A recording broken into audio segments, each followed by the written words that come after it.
What up, everybody? Welcome back to the channel. It's the Fandom Frequency Network, where we break down everything in the world of pop culture, guys. That's right. TV shows, anime, Star Wars, DC, horror, anything. We cover it here at the channel. If you're new and if you're one of our wonderful subscribers, it's a part of this awesome community, man, where we like to just geek out, have a great time, nothing but peace, love, and positivity. If you want to be a part of that community, all you got to do is press the subscribe button below this video. And if you're listening on the podcast feed, thank you very much. Make sure you download this episode before you dip out for the day and hop on over to our social media. Follow us over there. All that information is down below the video. And make sure you hop on over here, check out this handsome face, and make sure you subscribe, all right? But on the real, guys, it's great to see each and every one of you. We've been getting so much support on the channel lately. So to each one of you very new subscribers and everything, thank you for joining us. We appreciate you, and we hope you stick around and check out all this other great content we have to discover and to get into, guys. But with no further ado, this is another weekly recap. It's episode 6. That's right. We are halfway through season 1 of Star Wars' latest show, Andor, baby. Andor. That's what I'm talking about, man. Andor right there. Episode 6. That's Mon Mothma right there, of course. Man, I gotta say, just going off the top here, just my general thoughts before we recap some of the big events of the episode. I gotta say, I absolutely love this episode. It might be my favorite episode of the entire series so far, man. It had the action, it had the drama, it had the politics, it had the character building, all that. It had everything you wanted in a Star Wars program, man. So what can you not love about it, man? All the great character development and conversations between Andor in the very beginning and Alex Lothar's character, Karis Nemik for short. I loved how everything went there. I loved the way that they were having this nice debate in the beginning, going back and forth about the ideological reason why they are in the rebellion and what it's all about and why they're even fighting to begin with. And is Andor really just in it for the money? Does it not really matter to him the greater things at stake here? So I loved all that great conversation back and forth. And now that we're getting into the mission of the garrison, getting all those credits, which turned out to be 80 mil. Holy shit, imagine having $80 million, y'all. You'll never see me again. No. But, man, oh, shit, dude. I'll be doing a podcast from a different country every day.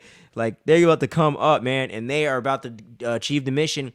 And so much great stuff, man. I just loved all the great moments, and the mission itself was just so awesome to watch and just so tense, had you on the edge of your seat, man. Wasn't sure who was going to get got, and some people definitely got. But it just was such a great, refreshing experience, and they had some twists and turns that I didn't see coming whatsoever. And one thing that I thought I predicted didn't happen exactly the way I was kind of anticipating it to happen. So I just absolutely love this episode, man. It was kick-ass. It was everything I wanted from the trailers and from what they pitched this series was going to be. They delivered on that in spades, man. This is such a great show. Loving Cassian Andor more and more as the show goes on, loving all these new characters, and you get to see the real assholes of the Imperial, man, of the real asshole Imperials of the Empire. You really get to see how they're such assholes, and that one in particular, how he's a dick to his family, he's a dick to the locals, he's a dick to everybody. So I liked how he kind of was the personification of everything wrong with the Empire in just one, in just one character in this episode. I thought that was just so well done. Just so many great twists and turns, zigs and zags. It was just one of the, I think it was the most well-paced episode of the show. Just from start to finish, I was all in, invested. Like, what? Did that just happen? Like, I was all in, man. So this was a phenomenal episode, yo. I'm a little bummed my boy Skippy couldn't join me for this one, man. But you should be, hopefully we'll have him on next week for episode 7. But, man, I hope he had a chance to check this episode out because this was phenomenal, man. Phenomenal. Some of the best Star Wars content on screen in decades. I loved it.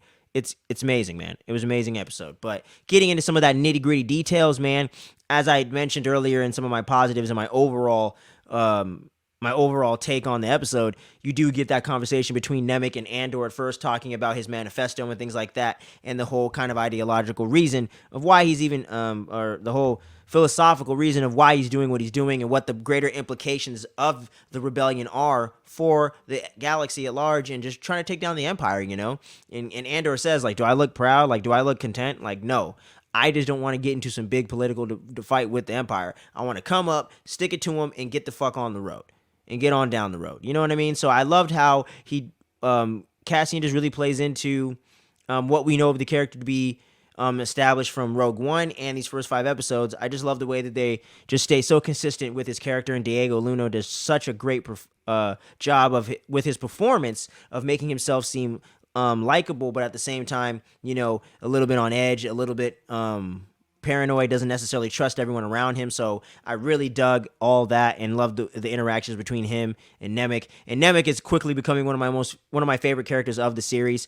I just really, really love what this character is about and all the great deeper themes that we get to explore, and the great dialogue between him and Andor between episodes 4, 5, and 6 now. Just great conversations, great dialogue. And this episode is just absolutely filled to the brim with great dialogue. But as we keep going on, we find out that Tamarin, or we actually find out from Skeen that Skeen, sorry, not Scheme, but he was scheming. We'll get into that. But Skeen actually tells Andor that, oh wait, they didn't tell you? Yeah, Tamarin used to be a stormtrooper, a la Finn type shit. So he actually jumped ship as well, similar to the lieutenant they have on the inside as their mole. So I loved that actual great development with the character, because it makes a lot of sense how Tamarin seems to know the systems and seems to know how to act like a soldier, but it also gives a great reason for the plot for him to know all this information without them having to go, oh, I got intel. You know what I mean? Like, I like that he was in the inside. He was working for the Empire at one point or another.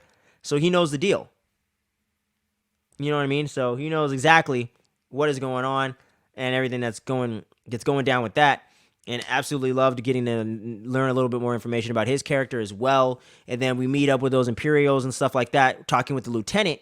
And they're actually talking about this big cosmic kind of celestial event, almost in a sense, or a cosmic event where all these like crazy shooting stars, and it looks like Aurora Borealis on acid. You know what I'm saying? And that happens like once every so often or whatever. And the tribe of people, the Dyad or something like that.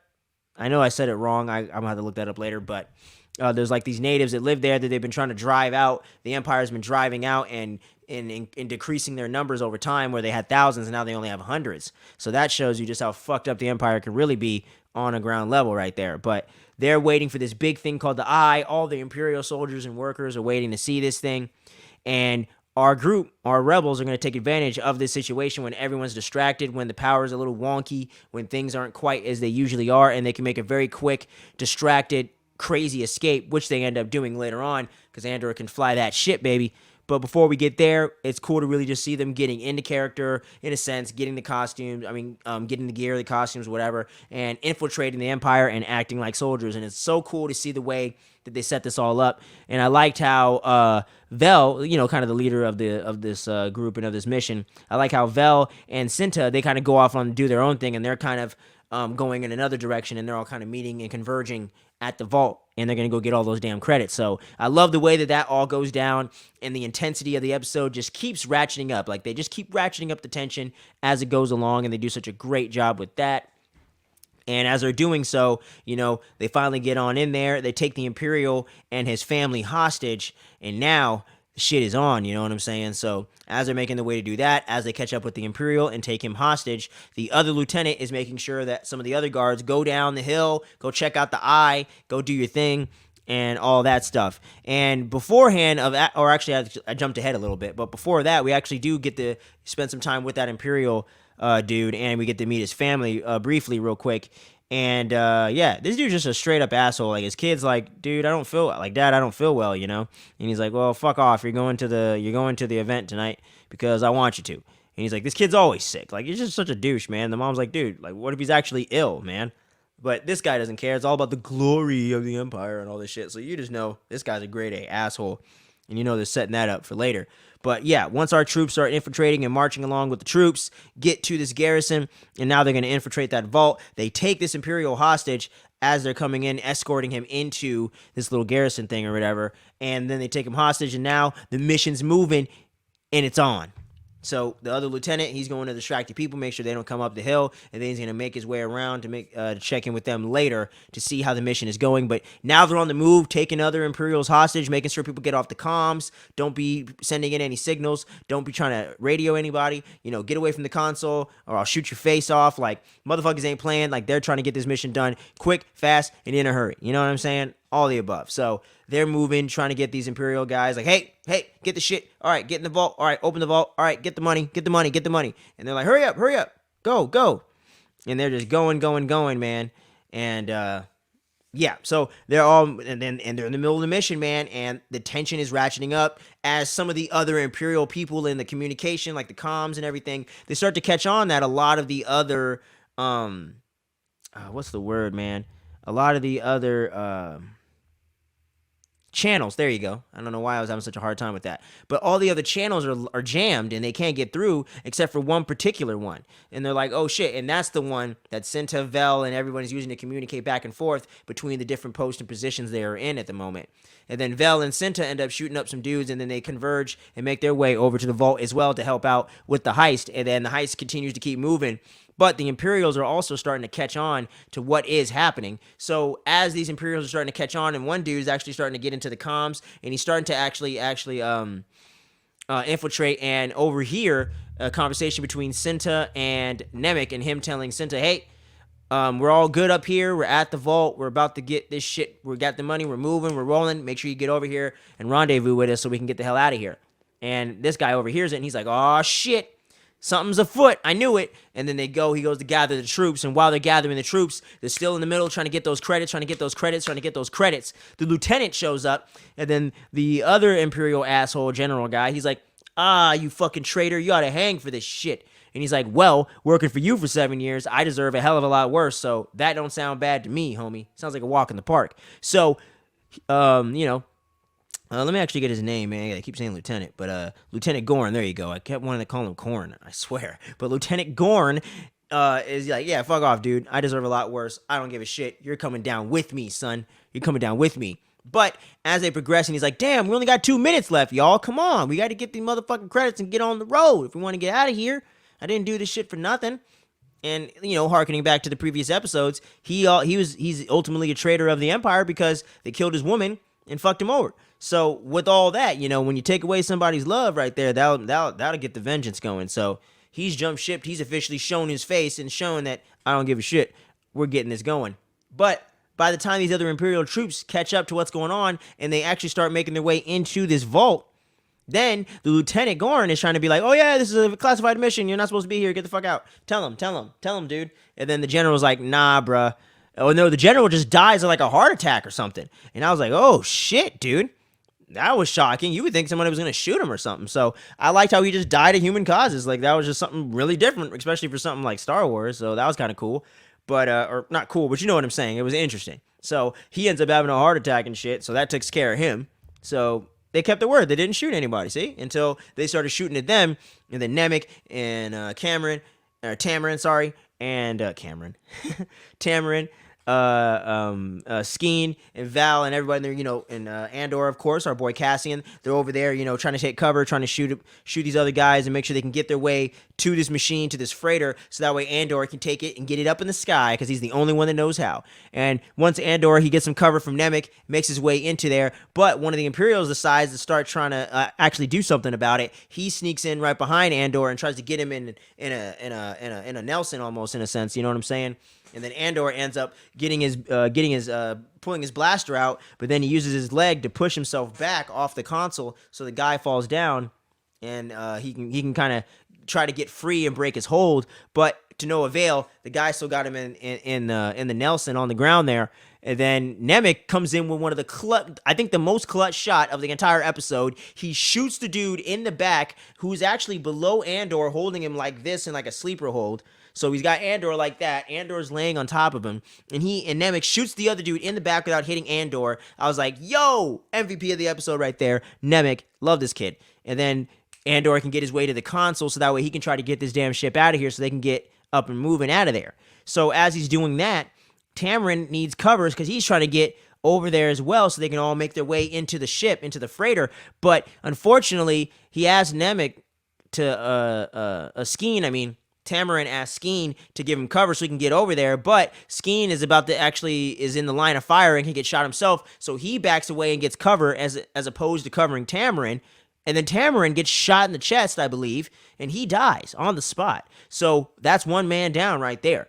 And then everyone's like, oh shit, man, where's Tamarin? And then, yep, didn't make it, bruh. So then Skeen's bitch ass, he made it over there. You'll find out why. If you haven't seen this episode, you'll know why. But his bitch ass makes his way to the ship and everything. Nemec barely gets in there as well. Vel makes it in. So everyone's kind of made it except Cinta, which was kind of interesting, but I think she was from around there, if I'm not mistaken. So that might be why she wanted to stick around. But stick around.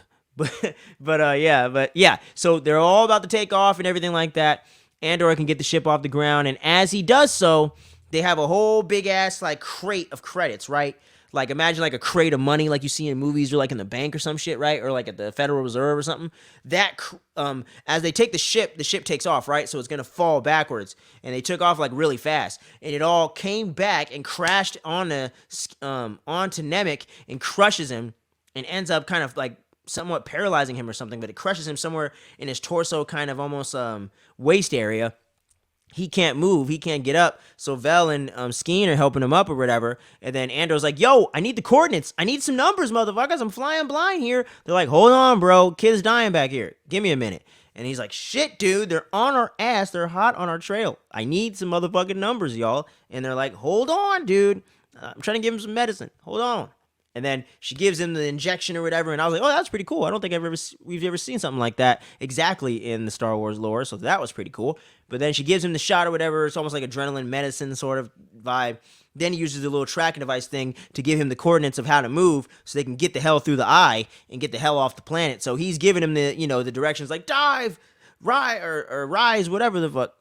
Lord Vader, rise. You know what I'm saying? So they're rising up and going down and trying to get away from these 3 TIE fighters that are hot on their motherfucking trail. And you get to hear the coolest sound effect of all time, next to the lightsaber, of course, and the T-Rex scream and Jurassic Park, baby. OG, of course. But you get to hear one of the coolest sounds in cinema. The TIE fighters are hot on the trail, trying to get him, shoot him down. And Andor's flying his ass off, getting through this eye, man, and through all the debris and stars and crazy shit going on in this in this whole crazy cosmic event thing. All the TIE fighters get taken out, and one gets taken out by that and takes out the other guy. So all 3 of them have been dealt with, and they make their way off the planet and narrowly escape. And now Vel and Skeen are arguing about the fact of, is Nemec going to make it? Skeen wants to get him to a doctor and not leave him behind. But Vel's like, man, he's going to jeopardize the mission. Let's get the hell out of here. And then Andor's like, nah, fuck that. Let's get him to the doctor. We're going to have to risk the mission because we wouldn't have done this mission without him. So we got to get him on board. We got to bring him along. So we got to get him some help. So they go to the doctor at some planet and stop off for a while. And then Skeen and Andor are outside of the little doctor hut facility thing where Vel's with Nemec, seeing the doctor work on him. It's like some weird alien dude with like 6 arms looking like he came out of a Spider-Man comic. But yeah, so he's over there operating on our boy. And Skeen and Andor are outside of this little hut or whatever, discussing what went down and everything. And Skeen's like, hey, man, 80 million credits, brother. Let's split it 40-40. We'll go to this moon about 8 parsecs away. Nobody's home. We'll split that shit and call it a day. Let's rock and roll, baby. You with me? And he's like, wait a minute. We can't just leave him here. That's fucked up, dude, after everything we just went through. And he's like, bro, don't play the hero card with me, all right? You said for yourself you were here to get paid. You're not trying to save anyone else but your own ass, homie. I'm on the same page. We're from the hole, man. We were born in the hole. We had to climb over anyone we could just to get out. Another great fucking line of dialogue right there in the show, even though I paraphrased slightly. Great dialogue, I swear. This is like fucking writing 101 with this fucking show, man. I love it, man. I gotta start taking notes because I want to be a writer, so I gotta start taking some notes, man. But anyway, you know what I'm saying. I don't know about for TV, but you know what I mean. But I'd like to create stories one day. But you know what I'm. But yeah, let me get back on track here before I tangent too much. But whoops. But where was I? Oh yeah. So Skeen's like, come on, man, let's get away with the money. Quit playing the hero card with me. Fuck it, let's go. And then Andor just shoots him point blank, shoots him dead on the spot, man. I was like, holy shit! Like literally, I said that, like, holy shit, man. I didn't expect Andor just to shoot him in the face or shoot him right there point blank like that. And then he goes inside to tell Vel what happened. He has his gun out, like, hey, hold on. I know this looks bad, but look. Skeen's dead. He's a lion ass that was going to leave y'all behind and take the money and have me and him split it 50-50. I just want my cut. I'm going to take my 20,000 or whatever. Y'all be good. You can keep the ship. Whatever. I'll find my own transportation. I got the money. I don't want to hurt anybody. I didn't do it. But she's like, what the hell are you talking about, you dirty, you bastard? Whatever she calls him. She calls him a dirty bastard, something like that. And he's like, hey, trust me. You might want to reconsider if your boy would do this because I'm going to give you everything else and the rest of the money. I just want what I was originally promised for the deal, and I'm going to leave y'all alone, and no one else is going to get hurt. So you consider who you think you should trust. I'm going to get my money and get the fuck on out of here. And I love the way that went because she didn't keep arguing like a lot of other shows would have tried to drag that out just for the sake of having another conflict. But no, she understands, thinks about it logically, and says, yeah, if the dude's going to give me another $50,000, $60,000 because everyone else is dead, okay, he seems pretty solid. And he gave her the Kyber crystal. That was a big fucking deal. So, that's 30,000 credits in and of itself, according to Skeen a couple episodes ago, or an episode ago. So there you go. So I love the way that you get to see the Andor, the kind of like that good side of Andor, but you also get to see the ruthlessness that we really got introduced to in the beginning of Rogue One, especially in that very first scene where we're introduced to his character for the very first time. So all of that was so well done. But essentially, that's it for the episode. Or wait, actually, two more things. Mon Mothma is actually at the Imperial Senate talking to everybody in the little floating thingamajiggies, which, as you've seen on the thumbnail, and I've always loved the design of that. I always thought George Lucas and them did a great job designing that Imperial Senate. It looks cool. But she's over there talking to people, but they ain't giving a fuck because you got this whole big rebellion thing going on. And they're like, well, we don't give a shit about what you're talking about. Whatever.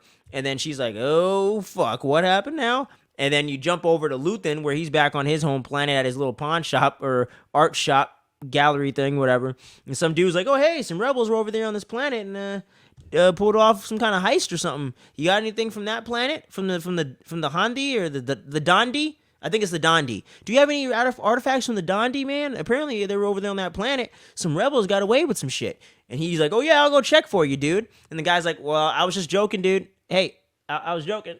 Wait. And then Luthen goes back there and he's like, yes! Fuck yeah, baby. Fuck the Empire. You know what I'm saying? So I love that. And that pretty much concludes the episode, man. That was all the big plot points, all the big stuff going down.